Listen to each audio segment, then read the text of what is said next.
Hello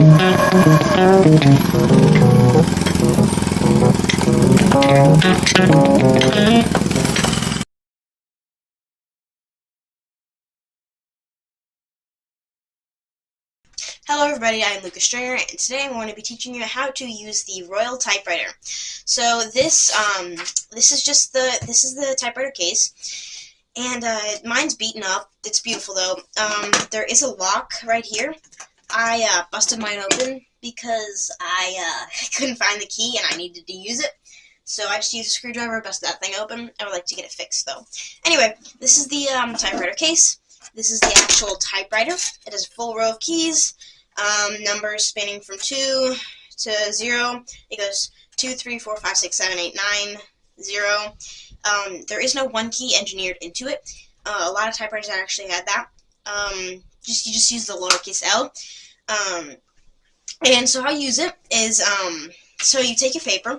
I have the 8x11 printer paper. The regular stuff, 99.9% of people have. And what you're going to do, actually, so this is the inside of the typewriter. If you can't see it, there's a ribbon. These are all the keys. This little switch right here, this determines whether the ribbon spins forward when you're typing or backwards. This is not electric, fully mechanical. You close it, you pull it to open it, you just pull it, close it like that, and to slide this all the way there, you just press this little lever and push. And to release it, for instance, you messed up and you want to slide it all the way back that way, or you just want to put it in the case, there's a button for that right next to the knob. Not this one, but this one. You hold this in the knob and you can slide this anywhere. So to insert paper, you take this, you take your paper, and then you put it right on the back. You can fit, this is in centimeters. It can fit something up to paper up to 90 centimeters, I believe. It'll type, or 80. I don't know. You insert that. Usually, you want to have this all the way back when you're inserting the paper. If you want to have that at the 0 mark, that's what I do. And then to do that, you just rotate your knob clockwise, and then once you got a decent amount of paper right here, you take the other knob next to the lever, and you push that back towards you. And then this arm is free, so you take that, and then you put your paper back like that. Make sure it's even, and like that. I love typewriters. I have another one, but it's electric.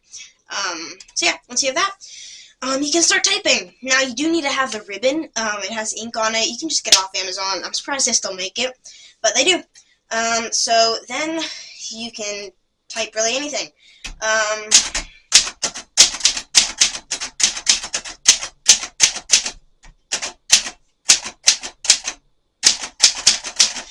When you type on this, you need to press very hard, and you are very prone to grammatical errors. Like, I'm pretty sure I just typed Luca Stringer. I've never been good on the hard pressing. But yeah, and then to enter, just like the enter key, for instance, on Google Docs or Microsoft Word, you just press this lever and slide it back. Like that. Your paper might get caught on the case, but there. And then,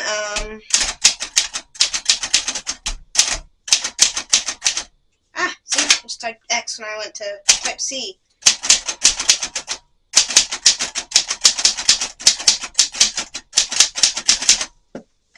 And, as I said, to press 1, type the lowercase L, not holding the shift key. The shift key is this button right here. Not this one, that's caps lock. To engage caps lock, press the higher shift button, and it'll lock the shift key down. In order to get, to disengage the caps lock, press down on the shift key, and pull up.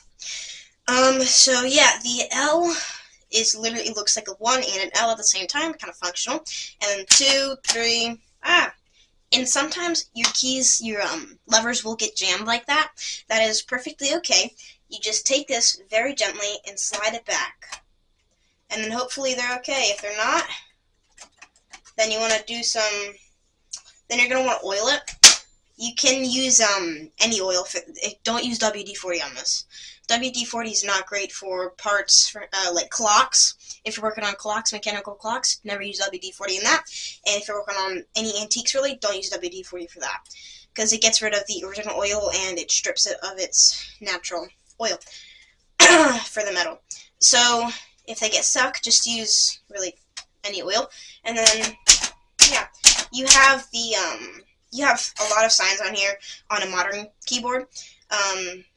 There's everything except really, I don't know, I can't think of it, but the keyboard layout is weird. Oh my gosh, it even has the division sign right there. It has the % sign, the money sign, USD, and the hashtag. Let's see, it's a little bit diagonal. Yeah, this is Typewriter is very fun to use. I love it. I use it every week about. Although I sadly do use my computer and printer more. And to take your paper out, just make sure you have enough, and then take that, slide it out like that, and yeah, you have a nice paper now. Thanks for watching, everybody.